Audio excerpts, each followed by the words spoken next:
Hello student, today और topic का works of Comte. हम ऑगस्ट कॉम्टे को डिस्कशन कर रहे थे। इससे अब पहले हमने जो लाइफ हिस्ट्री है ऑगस्ट कॉम्टे की उसके बारे में डिस्कस किया था। हमने ऑगस्ट कॉम्टे के बारे में जाना था। Now way discussion about works of Comte. आज हम वर्क्स ऑफ कॉम्टे यानी कि ऑगस्ट कॉम की जो कृतियां हैं, उनकी जो रचना है, उनके जो वर्क्स हैं, जो उन्होंने राइटिंग वर्क्स किया है सोशियोलॉजी के फील्ड में, उसके बारे में डिस्कस करेंगे। So let's start. कॉम्ट के जो रचनाएं हैं या वर्क्स ऑफ कॉम्टे है, it's of a broad category. ये बहुत विस्तृत श्रृंखला का है, लेकिन आज हम उनके यहाँ पे कुछ जो मेन वर्क्स हैं या important works in the field of sociology, समाजशास्त्र के क्षेत्र में जो उनके मुख्य कार्य हैं, मुख्य कृतियां हैं, उनके बारे में डिस्कस करेंगे। इसमें सबसे पहले जो है a prospectus of the scientific work required for the recognition of society in 1822। जो फर्स्ट यहाँ पे वर्क बताया गया है, a prospectus of the scientific work required for the organisation of society 1822 में। ये ऑगस्ट कॉम के द्वारा की गई उनकी फर्स्ट क्रिएशन थी, सर्वप्रथम रचना थी जो कॉम्ट ने की थी। कब? 1822 में, 1822 में। और इसकी जो भूमिका है, इसका जो रोल था, ये लिखा गया था सेंट साइमन के द्वारा। सेंट साइमन ने इसको लिखा था। यह उनके सामाजिक दर्शन का प्रारंभ था। It is the starting of social philosophy by Auguste Comte. ये जो रचना थी, ये जो वर्क था ऑगस्ट कॉम्टे का, जो सोशल फिलॉसफी था, उस फील्ड की स्टार्टिंग थी।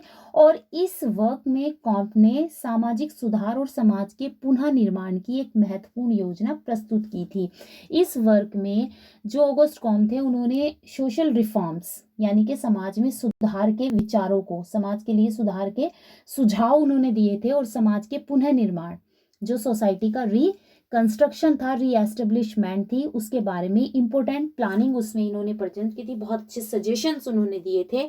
और बेसिकली इसे पढ़ने के बाद ऐसा लगता था किसी टेक्नीशियंस एक्सपर्ट ने या सोशल मॉरलिटी का डेवलपमेंट जो है उसमें किसी ने इस तरह की बातों को जो लिखा है और उसके डेवलपमेंट से रिगार्डिंग इम्पोर्टेंट बेस इसके द्वारा ऑगस्ट कॉम्टे ने सोसाइटी को दिया था। The next work of August Comte is the course of positive philosophy. The course of positive philosophy ये लिखी थी इन्होंने 1830 से 42, 1830 से 42 इनका राइटिंग टाइम है इसका। The course of positive philosophy, ये जो बुक थी ऑगस्ट कॉम्टे ने इसको 6 पार्ट्स में लिखा था, 6 खंडों में लिखा था। और जो इसका फर्स्ट पार्ट था, फर्स्ट पार्ट का जो प्रथम खंड था वो 1830 में आया था। और जो इसका लास्ट एंड सिक्स्थ पार्ट था, छठा खंड था, वो 1842 में प्रकाशित हुआ था। और जो इसके बीच के थे 4, वो 1830 से 42 यानी कि 31, 32, 33, 34 से लेके 41 तक ये आया था। ये जो वर्क था ऑगस्ट कॉम्टे का, इसमें उन्होंने अपने कष्टमय विवाहित जीवन के दौरान की थी। यानी कि आपको बताया था जब हमने लाइफ हिस्ट्री पढ़ी थी ऑगस्ट कॉम्टे की, तो उसमें हमने पढ़ा था कि जो ऑगस्ट कॉम्टे की लाइफ, मैरिड लाइफ थी, वो बहुत ज़्यादा हैप्पीनेस नहीं रही थी। वो बहुत ज़्यादा स्ट्रगलफुल, बहुत ज़्यादा सैडनेस से थी, मतलब वो खुश नहीं रहे। और एक कहेंगे कि जीवन का दुखद जो है भाग, दुखद पार्ट था वो ऑगस्ट कॉम्टे का। तो ये जो बुक थी, बुक जो 6 पार्ट में उन्होंने लिखी, the course of positive philosophy, तो बेसिकली ये उनके कष्ट में विवाहित जीवन के दौरान की थी। यानी कि जब वो अपने मैरिड लाइफ से जो परेशान थे, उससे वो जूझ रहे थे। और इस वर्क में कॉम्ट के जो एक, आप कहेंगे कि वेरी डीप थिंकिंग, उनका करेज और उनका लॉजिकल जो अभिव्यक्ति थी, एक्सप्रेशंस थे, और साइंटिफिक एनालिसिस थी, इन सब चीज़ों की, इन सब क्वालिटीज़ का इससे ऑगस्ट कॉम्ट के पता चलता था। इस बुक में कॉम्ट ने पॉजिटिविज्म यानी कि प्रत्यक्षवाद के बारे में ब्रॉडली एक्सप्लेनेशन दी थी।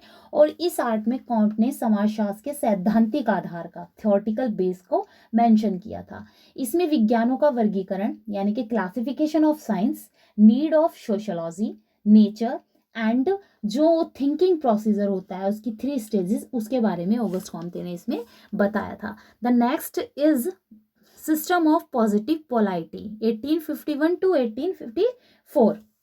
थर्ड जो मेन वर्क था इनका, सिस्टम ऑफ पॉजिटिव पोलाइटी, 1851 से 54 इसका टाइम रहा है। और इस वर्क में कॉम्ट के जो विचार थे, जो थिंकिंग थी, उसका एक परिपक्व यानी कि मैच्योर फॉर्म उसमें देखने को मिलता है। इस राइटिंग से पता चलता है कि ऑगस्ट कॉम्टे इस समय तक राइटिंग में बहुत ज़्यादा मैच्योर हो गए थे, बहुत ज़्यादा एक्सपर्ट हो गए थे, और इस राइटिंग में उन्होंने मानवीय और सामाजिक प्रकृति के आधार पर यानी कि ह्यूमैनिटी और सोशल नेचर के बेस पर मानवीय इतिहास में, ह्यूमन हिस्ट्री में जो यूनिटी है उसे शो किया था। और ये जो वर्क है 1851 से 1854, 1851 से 1854 4 खंडों में, 4 पार्ट्स में पब्लिश हुआ था।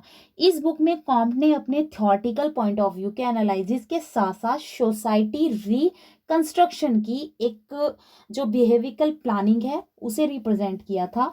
और इसमें कॉम्ट की प्रेमिका क्लोटाइल डी वॉक्स का स्पष्ट प्रभाव जो लगता है। इसमें हमने आपको बताया था लाइफ हिस्ट्री के बारे में, जब ऑगस्ट कॉम्टे के बारे में बताया था कि वो एक जो लेडी थी जिससे वन साइड उनका लव था, क्लोटाइल डी वॉक्स, और जिसे वो बिल्कुल कैसे एज अ गॉड मानते थे, उनसे बहुत ज़्यादा इफेक्ट हुए थे। तो इन वर्क्स में जो एज ऑगस्ट कॉम्ट था, जो उस लेडी से वो इफेक्ट हुए थे क्लोटाइल डी वॉक्स, उसको क्लियर इसमें देखा जा सकता था। और इन्हीं वर्क में उन्होंने स्त्रियों की प्रशस्ति गान और उनके दैवीय तथा नैतिक गुणों का यानी कि जो रिगार्डिंग और रिगार्ड्स, और इसमें कहेंगे कि जो एक प्रशंसा थी दैवीय और नैतिक गुणों और औरतों के बारे में, लेडीज के बारे में, जो उनके विचार थे, जो परिवर्तन आया था उस लेडी से प्रभावित होकर, वो सब इसमें स्पष्ट दिख रहा था। और इसी वर्क में उन्होंने सामाजिक पुनर्निर्माण के लिए, सोशल रिकंस्ट्रक्शन के लिए मानवता के धर्म, ह्यूमैनिटी जो रिलीजन था उसे अपने अंदर आत्मसात करने का सजेशन दिया था सोसाइटी में। और कुछ स्कॉलर कॉम्ट की इस रचना को पूर्व की रचना यानी कि जो कॉम्ट का ये वर्क था और उससे पहले के जो उनके वर्क्स थे पॉजिटिव फिलॉसफी की तुलना में, इसे लो लेवल का मानते थे, मतलब कुछ लोगों को ये पसंद नहीं आया था। और जेएस मिल ने इस बारे में लिखा था कि इस बुक में कॉम्ट ने अपने विचारों की निर्दयता पूर्वक हत्या की है, यानी कि उनका ये मानना था कि जो लिखा है वो स्पॉन्टेनियस में वो बिल्कुल बेकार है, और जो उनके अंदर टैलेंट था इस बुक में इन्होंने उस टैलेंट का कुछ भी यूज नहीं किया है। और कुछ लोगों ने इस वर्क को कॉम्ट के सिद्धांतों का व्यवहारिक उपयोग माना था। बॉन्स और बेकर ने इसमें उनके सभी प्रमुख सिद्धांत पॉजिटिव फिलॉसफी की तुलना में ज्यादा मैच्योर और ज्यादा डेवलप इसमें दिख रहे हैं। नेक्स्ट है कैटेकिज्म ऑफ पॉजिटिविज्म 1852। कैटेकिज्म ऑफ पॉजिटिविज्म 1852 में लिखा था। इस वर्क में कॉम्ट ने एक और निरकुंश जनतंत्र का समर्थन किया था और दूसरी ओर प्रयास सार्वजनिक सभाओं की स्वतंत्रता की मांग की थी, यानी कि इस वर्क के द्वारा कॉम्ट ने सोसाइटी में निरंकुश जनतंत्र, एक डेमोक्रेसी के जो है सपोर्ट किया था। और दूसरी तरफ उन्होंने मीडिया और सोशल जो मीटिंग्स हैं उनके फ्रीडम की भी सोसाइटी में मांग की थी कि लोगों को आज़ाद होना चाहिए, जिससे वो इन मीटिंग्स के द्वारा अपने सोशल पॉइंट ऑफ व्यू को दिखा सके।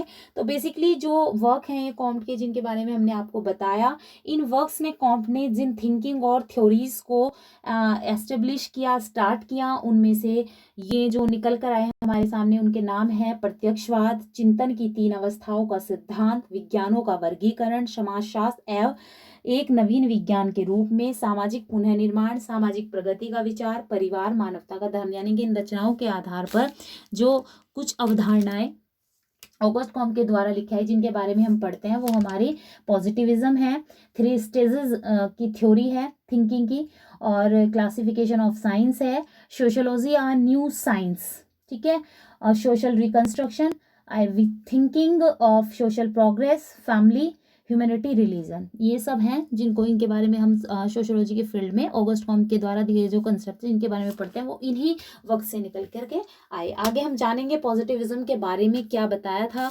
ऑगस्ट कॉम्ट ने। आज के लिए हमारा इतना ही काफ़ी है। Okay students, thank you.